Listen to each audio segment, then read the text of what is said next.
Hello friends, welcome to Kalyani சுலகம். இன்றைக்கும் நம்ம மூணாறு ட்ரிப்பு தாங்க பார்க்க போகிறோம். டே 3னுடைய செகண்ட் ஆஃப் பார்க்க போகிறோம். நேற்றுக்கு வீடியோ பார்க்காதவங்க, அதுக்கு முந்தின நாள் வீடியோ பார்க்காதவங்க தயவு செஞ்சு பார்த்துட்டு பாருங்கள், அப்போ தான் புரியும். இப்போ நாங்கள் பொட்டானிக்கல் கார்டன் தாங்க போயிட்டுருக்கோம். இந்த கார்டனுக்கு வந்து என்ட்ரன்ஸ் ஃபீஸாக 100 rupees வாங்குகிறாங்க, சார்ஜ் பண்ணுறாங்க. ஃபேமிலியோடு போகிறவங்க, பெரியவங்க யாராவது இருந்தாங்கன்னா குழந்தைங்களுக்கு டிக்கெட் எடுக்காதுங்க, வெளியவே உட்கார வச்சுருங்க. ஏன்னா வேஸ்ட்டு தான், குழந்தைங்க அந்தளவுக்கு கவனிக்க மாட்டாங்க. இப்போ ஒரு மேம் வந்து எக்ஸ்பிளைன் பண்ணுவாங்க, அதை கேளுங்க, அதுக்கப்புறம் நான் என்ன விஷயம் அப்படின்றத சொல்கிறேன். மாதிரி ஸ்பைசஸ் எல்லாமே இது வந்து கேரளா கவர்மெண்ட் ப்ரமோட் பண்ண ஃபார்ம் டூரிசம் ப்ரோக்ராமாக இருக்கும். நீங்கள் முதல்ல கார்டன் பார்ப்போம், எல்லாமே விவரமாக சொல்லித்தரேன். அதுக்கப்புறம் உங்களுக்கு அது பொருள் வேணும்னா வாங்குறதுக்கும் கிடைக்கும். ஓகே, சரிங்க. வந்துருக்கோம் அடிக்கடி வந்து. ஃபஸ்ட்டு வந்துட்டு ஜாதிக்காய் மரம். ஜாதிக்காய் புரியுதா? புரியுது. நம்மள அதிகமாகிட்டு கரம் மசாலா மெடிசன் இது ரெடி ஆகிடுதுக்கு அப்புறம் இந்த வந்துட்டு ஆட்டோமேட்டிக்காக வெடிச்சிடுவேன். கருப்பா இதோட ஃப்ளவர் வந்துட்டு ஜாதி பத்திரி, நட்மைஸ் சொல்லுவேன். விதை வந்துட்டு ஜாதிக்காய். இது ரெண்டும் மசாலைக்கு போடும்.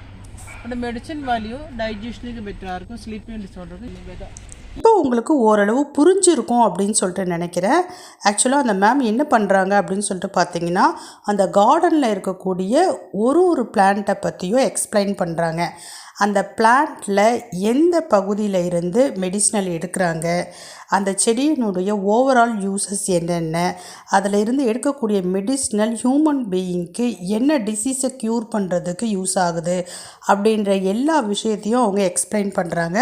ஸோ இதெல்லாம் யாருக்கு வந்து பார்த்திங்கன்னா யூஸ் ஆகும், யார் இன்ட்ரெஸ்ட்டாக கேட்பாங்க அப்படின்னு சொல்லிட்டு பார்த்திங்கன்னா, யாருக்கு ப்ராப்ளம் இருக்கோ அவங்க தான் வந்து இன்ட்ரெஸ்ட்டாக கேட்பாங்க.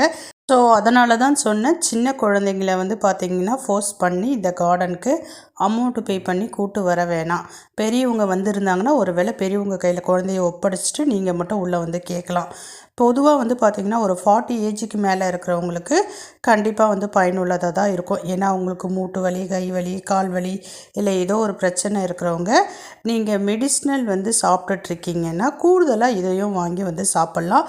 நான் சொல்லலைங்க, இப்போ எக்ஸ்பிளைன் பண்ணாங்க இல்லைங்களா, அந்த மேம் சொன்னாங்க நீங்கள் சாப்பிட்ற மெடிசினலோடு சேர்த்து சாப்பிடுங்க, எந்த சைடு எஃபெக்டும் இருக்காது அப்படின்னு சொல்லிட்டு.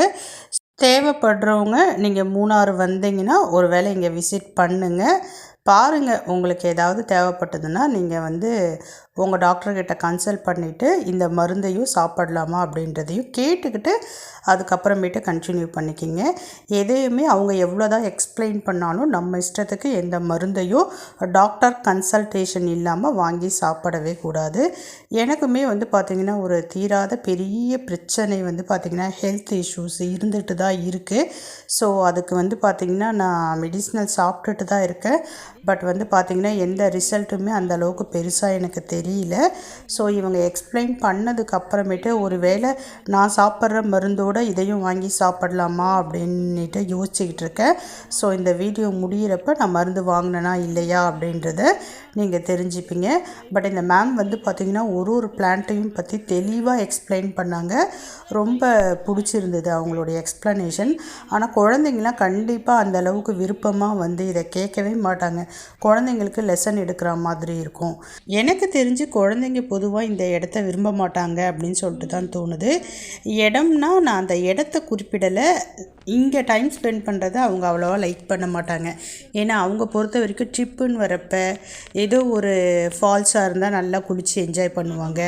அதே மாதிரி ஏதோ ஒரு பார்க்னால் நல்லா விளையாடுவாங்க. இந்த மாதிரி இடத்த வந்து பொதுவாக அவங்க லைக் பண்ண மாட்டாங்க. அதனால் அவங்களுடைய டைமை வந்து நீங்கள் வேஸ்ட் பண்ணாதீங்க. அந்த விதத்தில் என் 2 பசங்களுமே சரி, என்னம்மா இப்படி எடுத்துகிட்டு வந்து மாட்டி விட்டுட்டீங்க அப்படின்ற மாதிரி தான் சொன்னாலுங்க. பட் வந்து பார்த்திங்கன்னா அவளுங்களுக்குமே வந்து பார்த்திங்கன்னா அவங்க மெடிசினல்லாம் சொன்னாங்க. அதாவது பிம்பிள்ஸ் போகிறதுக்கு, அந்த ஸ்கின்னு வந்து பார்த்திங்கன்னா இன்னும் நல்லா பிரைட் அண்ட் லுக் ஆகிறதுக்கு இதுக்கெல்லாம் நிறைய க்ரீம் இருக்குமா அப்படின்னு சொல்லிட்டு சொன்னாங்க. அதனால் கொஞ்சம் நடுவில் வந்து அவளுங்க கேட்டாங்க. நிறைய க்ரீம்ஸ்லாம் இருக்குது அப்படின்னு சொல்லிட்டு சொன்னாங்க. காஸ்மெட்டிக் ஐட்டம்ஸ் நிறைய இருக்குதுன்னு சொல்லிட்டு சொன்னாங்க. இப்போ இவங்க எக்ஸ்பிளைன் பண்ணிவிட்டு அடுத்ததாக எங்கே அழைச்சிட்டு போவாங்க அப்படின்னு சொல்லிட்டு பார்த்திங்கன்னா, அவங்க மேலேயே பார்த்திங்கன்னா ஒரு பெரிய ஸ்டோர் வச்சுருக்காங்க. அந்த ஸ்டோரில் எல்லா விதமான மெடிசினல்ஸுமே வந்து வச்சுருக்காங்க. அதாவது வந்து பார்த்திங்கன்னா இந்த நாட்டு மருந்துலாம் சொல்லுவாங்க இல்லைங்களா, அந்த மாதிரி மெடிசினல் வச்சுருக்காங்க. மாத்திரை வடிவிலையும் வச்சுருக்காங்க, லேகியம் மாதிரி வச்சுருக்காங்க. இப்போ பாருங்கள், நாங்கள் வந்து அந்த ஸ்டோருக்கு வந்துட்டோம். இப்போ எனக்கு ஒரு ப்ராப்ளம் இருக்குதுன்னு சொல்லிட்டு சொன்னேன் இல்லைங்களா, ஸோ அந்த ப்ராப்ளத்துக்கான மருந்து தான் எடுத்து வச்சுருக்காங்க. அவங்க கையில் 100க்கு 100 முறை கேட்டாச்சு, இதனால் ஏதாவது சைடு எஃபெக்ட் இருக்குமா அப்படின்ட்டு. இல்லைன்னு தான் சொல்கிறாங்க. ஆனாலும் இந்த மருந்துகளை நான் மருந்து சாப்பிட்ற டாக்டர்கிட்ட போய் காமிச்சிட்டு அவர் ஓகேன்னு சொன்னோடனே தான் இந்த மாத்திரை மருந்துகளை வந்து நான் எடுத்துக்க போகிறேன். ஆக்சுவலாக இது மாத்திரை வடிவில் இருக்கக்கூடியது கிடையாது, ஒரு மாதிரி பஞ்சாமிர்தம் மாதிரி இருக்கும்னு சொல்லிட்டு சொன்னாங்க. பயப்படாமல் சாப்பிடுங்க அப்படின்னு சொல்லிட்டு சொல்கிறாங்க. சரி, எவ்வளவோ மெடிசினல் நான் வாங்கி சாப்பிட்டோம், எனக்கு எந்த விதமான பலனுமே இல்லை. சரி, இதை வாங்கி சாப்பிட்லாமா அப்படின்னு சொல்லிட்டு யோசனை பண்ணிக்கிட்டு இருக்கேன். ஆனால் கண்டிப்பாக நான் வாங்கிட்டு தான் போகிறேன் இங்கேருந்து. பட் நான் சொன்ன மாதிரி டாக்டர்கிட்ட போய் காமிச்சிட்டு அவர் ஓகேன்னு சொன்னார்னா இந்த மருந்தை வந்து நான் சாப்பிட போகிறேன். இன்னொரு விஷயம் என்ன அப்படின்னு சொல்லிட்டு பார்த்தீங்கன்னா, மருந்து காலி ஆகிடுச்சுன்னா மறுபடியும் நீங்கள் வாட்ஸ்அப் பண்ணிங்கன்னா நாங்கள் அனுப்பிச்சி வைப்போம் அப்படின்னு சொல்லிட்டு சொன்னாங்க. இப்போ ஃபுல்லாக இந்த மருந்து கடையை நான் காமிக்கிறேன் பாருங்கள். நாட்டு மருந்து கடை, எல்லா மெடிசினல்ஸுமே இருக்குன்னாங்க, காஸ்மெட்டிக் ஐட்டம்ஸ் இருக்குன்னாங்க, நிறைய க்ரீம்ஸ்லாம் இருக்குது அப்படின்னு சொல்லிட்டு சொன்னாங்க. அது மட்டும் இல்லாமல் இதனுடைய பேக் சைடு வந்து பார்த்திங்கன்னா மசாஜ் சென்டர் இருக்குதுன்னு சொல்லிட்டு சொன்னாங்க. இங்கே மசாஜ் எடுத்துக்கிறப்ப கண்டிப்பாக ஒரு நல்ல ரிலீஃப் இருக்கும் அப்படின்னு சொல்லிட்டு சொன்னாங்க. பட் நாங்கள் எந்த விதமான மசாஜுமே எடுத்துக்கல. அங்கேருந்து இப்போ நாங்கள் கிளம்பிட்டோம். அடுத்ததான் நம்ம எங்கே போகிறோம் அப்படின்னு சொல்லிட்டு பார்த்திங்கன்னா, டைம் இப்போ 2:30 ஆகிடுச்சு. நல்லா பசிக்க ஆரம்பிச்சிடுச்சு. டிரைவர்கிட்ட ஒரு நல்ல ஹோட்டலாக பார்த்து நிப்பாட்டுங்க அப்படின்னு சொல்லிட்டு சொன்னோம். அவரும் வந்து பார்த்திங்கன்னா நம்ம டிஷ்ஷு கிடைக்கிற மாதிரியான ஹோட்டலில் நிப்பாட்டினார். ஸோ அங்கே போயாச்சு, ஆர்டர் பண்ணியாச்சு. மதியம் டைம் அப்படின்றதுனால மீல்ஸ் தான் வேணும் அப்படின்னு சொல்லிட்டு சொன்னேன். நான் வந்து வெஜ் மீல்ஸே ஆர்டர் பண்ணிக்கலாம், சைட் டிஷ் வேணால் நான்வெஜ் ஆர்டர் பண்ணிக்கலாம் அப்படின்னு சொல்லிட்டு சொன்னேன். ரைஸ்லாம் பார்த்திங்கன்னா குறைச்சலான அளவு தாங்க. ரேட் மட்டும் வந்து பார்த்திங்கன்னா ரொம்ப ஹெவியாக இருந்தது. காயெலாம் பார்த்திங்கன்னா ஒரு ஸ்பூன், சின்ன ஸ்பூன் நம்ம ஊறுகாய் வைப்போம் பாருங்கள், அந்த மாதிரி ஸ்பூனில் தான் வச்சுருந்தாங்க. ஓவரால் பார்த்திங்கன்னா காஸ்ட்லியாக இருந்தது. குவான்டிட்டி ரொம்ப குறைச்சலாக இருந்தது. சைட் டிஷ் பார்த்திங்கன்னா சிக்கன் 65 ஆர்டர் பண்ணியிருந்தோம். ஓரளவு வச்சுருந்தாங்க, ஒரு 7-8 பீஸ் வச்சுருந்தாங்க. பட் ரேட்டு வந்து பார்த்திங்கன்னா காஸ்ட்லியாக தான் இருந்தது. டேஸ்ட்டு வந்து பார்த்திங்கன்னா நம்ம ஊர் சிக்கன் 65 டேஸ்ட்டெலாம் இல்லை, அந்த அளவுக்கு எனக்கு பிடிக்கல.